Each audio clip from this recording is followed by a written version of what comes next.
नमस्कार। आज हम लोग लाइन एंड एंगल के बारे में जानेंगे। इस जगह नहीं, अच्छा धुंधला धुंधला दिख रहा है, ठीक है चलो। लाइन एंड एंगल के बारे में जानेंगे, रेखा और कोण के बारे में जानेंगे। अच्छा, सबसे पहले लाइन रेखा के बारे में जानते हो। ओके, ये है एक मैंने स्ट्रेट लाइन टानी। अच्छा, इसमें अगर इन्फिनिट का देने का मतलब, ये इन्फिनिट साइन है, ये देने का मतलब है कि ये लाइन उस तरफ इन्फिनिट है और इस तरफ भी इन्फिनिट।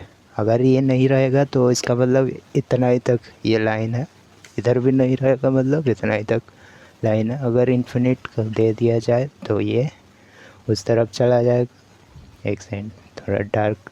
अच्छा, इन्फिनिट का साइन देने का मतलब ये लाइन उस तरफ चला जाएगा और ये इस तरफ। अच्छा, पहला जो हम लोग जाने रेखा या लाइन। अच्छा, इसको अगर टुकड़ा कर देते हैं, अगर मान के चलिए मेरे को इस लाइन पे यहाँ से लेकर के यहाँ तक का टुकड़ा, मतलब एक इंड पॉइंट बना देते, 2 इंड पॉइंट बना दिए इस लाइन का। तो अच्छा, पॉइंट के बारे में सबसे पहले जान लेते। ये इस डॉट का विड्थ, हाइट और लेंथ, विड्थ हाइट और लेंथ ये नहीं है। डॉट का कोई सा भी लंबाई चौड़ाई या मोटापा नहीं रहता। सो डॉट ऐसा ही छोटा सा बिंदु। अच्छा, यहाँ पे इस लाइन पे अगर यहाँ पे एक डॉट लगाया, यहाँ पे मान के चलिए 2 पॉइंट इस लाइन का बना दिया। सो ये लाइन से एक रेखा से रेखाखंड या लाइन सेगमेंट हो गया। तो ये लाइन का दूसरा पार्ट लाइन सेगमेंट ये 2 नंबर। एक एक ऐसे सीधा रेखा या लाइन, और उसी को अगर छोटा सा मतलब 2 इंड पॉइंट बता दिए तो वो लाइन सेगमेंट। अच्छा, अब और एक तीसरा जो होता है, इससे मिटाते थोड़ा। एक लाइन, दूसरा लाइन सेगमेंट, तीसरा होता है पैरेलल लाइन।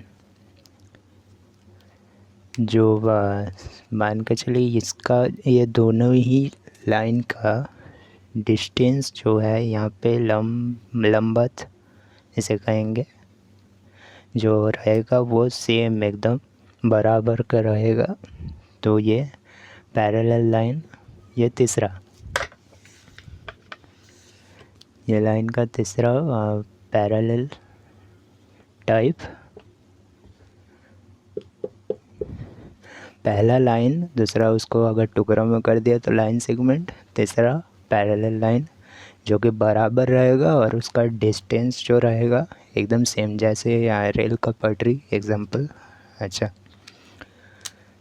लाइन का इतना ही है, कुछ टाइप है। अच्छा, अब आते हैं एंगल के बारे में। एंगल या कोण। एंगल या कोण में आप देखोगे, ये मैंने 2 रे टान देते, 2। ये जो पॉइंट एक बना यहाँ पे, इसे वर्टेक्स कहेंगे, वर्टेक्स या शीर्ष बिंदु शीर्ष बिंदु से वर्टेक्स कहेंगे। अच्छा, ये जो मैंने 2 रे टाना, ये आप देखोगे यहाँ पे एक कोण बन गया, ये कोण बन गया, तो इसे आप एंगल या कोण कहेंगे। अच्छा, कोण का भी टाइप होता है, एंगल का भी टाइप्स है। एंगल का टाइप्स में आते कितने प्रकार के हैं एंगल। अच्छा, पहला एंगल आपका एक्यूट एंगल पहला। एक सेंट लिख देते, एक्यूट इसे कैपिटल एक्यूट एंगल ये। अच्छा, कुछ भी अगर मैथमेटिकली समझाना है, अगर इस एंगल का कितना डिग्री से कम या कितना डिग्री से ज़्यादा है, उसे समझाने के लिए आपको अगर ये मान के चलिए एक्यूट एंगल का नियम है ये 0 डिग्री, और यहाँ पे जो स्ट्रेट आप लोग जानते हैं 90 डिग्री, मतलब ऐसे स्ट्रेट, तो 90 डिग्री से कम अगर रहेगा और 0 डिग्री से ज़्यादा 90 डिग्री से कम और 0 डिग्री से ज़्यादा हुआ तो वो एक्यूट एंगल। अच्छा, इसे आप लिखोगे ऐसे 0 डिग्री से ज़्यादा ये एंगल का साइन, और ये 90 डिग्री, इसे आप ऐसे लिखोगे कि 90 डिग्री से कम और 0 डिग्री से ज़्यादा। अच्छा, ये इसको आप थीटा कहोगे, इसे आप थीटा कहोगे, और ये थीटा यहाँ पे कोण दर्शा रहा है, ये कोण, ये जो कोण बना ये 0 डिग्री से ज़्यादा ये, और इससे कम है 90 डिग्री से कम ये, तो ये कोण का साइन। अच्छा, और एक साइन अगर कोण का माने ऐसे अगर दे दिया जाए ABC दे दिया, और ये इसे भी आप कोण कहेंगे, लेकिन ये जगह को नाम दे करके कैपिटल में यूज़ होता है कोण। ये इसका मतलब है कि B यहाँ पे कोण है ABC, ऐसे मान के चलिए ये BC, ये BC, ये B कोण। अच्छा, एक्यूट एंगल हो गया।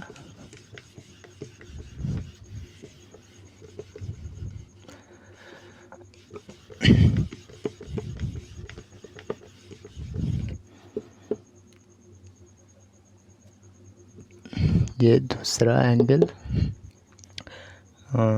पहले ड्रॉ कर देते, ये 90 डिग्री का एंगल, इसे आप राइट एंगल कहेंगे,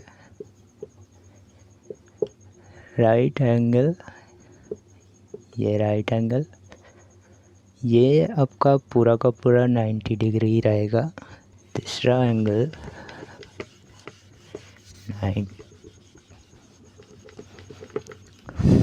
तीसरा एंगल है आपका ऑब्ट्यूज एंगल, ऑब्ट्यूज एंगल। अच्छा, ऑब्ट्यूज एंगल आपका जो 90 डिग्री से, ये जो आपको दिखा है ये 90 डिग्री, इससे अगर ज़्यादा हो जाए, इससे अगर ज़्यादा 90 डिग्री से, ये 90 डिग्री, ये 90 डिग्री से ज़्यादा और 180 डिग्री से कम, ये स्ट्रेट लाइन मतलब ये 180 डिग्री।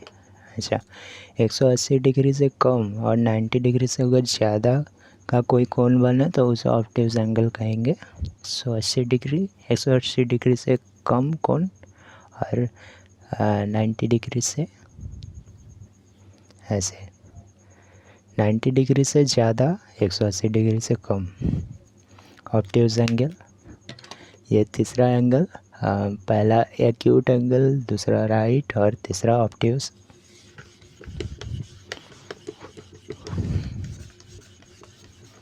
अच्छा, अब आते चौथा एंगल जो आपको ये 180 डिग्री वाला, अभी जो इससे पहले दिखाए ऑब्ट्यूज एंगल पे। अच्छा, 180 डिग्री, इसे आप स्ट्रेट एंगल ही कहेंगे, स्ट्रेट, एकदम स्ट्रेट एंगल 180 डिग्री का होता है, 180 डिग्री ऐसे, ये चौथा एंगल। अच्छा, चौथा एंगल हो गया।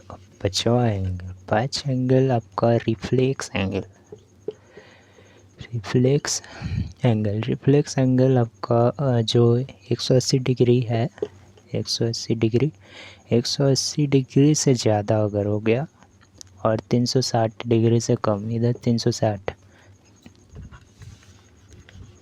180 डिग्री से ज़्यादा और 360 डिग्री से अगर कम रहा तो वो रिफ्लेक्स एंगल। ऐसे रिफ्लेक्स एंगल का मतलब जो आप ऊपर मान के चलिए ये मिरर है, यहाँ पे एक ऐसे दे दिया, एक सेंट मिरर का ऊपर देता तो समझ में आए।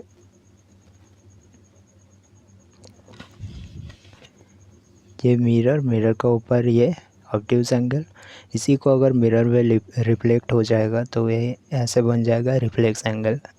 तो यही यहाँ पे 180 डिग्री से ज़्यादा और 360 से अगर कम हुआ तो रिफ्लेक्स एंगल। रिफ्लेक्स एंगल का मतलब जो ऊपर आपका है वो उसी को रिफ्लेक्ट करेंगे तो रिफ्लेक्स एंगल। बाकी अब जो 360 डिग्री रहता है उसे आप कंप्लीट एंगल कहेंगे। यहाँ से लेकर मान कर चलिए ये, इसे आप कंप्लीट एंगल ऐसे रहेगा और ये ऐसे, तो ये 360 डिग्री पूरा का पूरा ले लिया। ये 360 पूरा का पूरा ले लिया, तो इसे आप जो छठा एंगल है उसे कंप्लीट एंगल कहेंगे। कंप्लीट एंगल, ये 360 का कंप्लीट एंगल।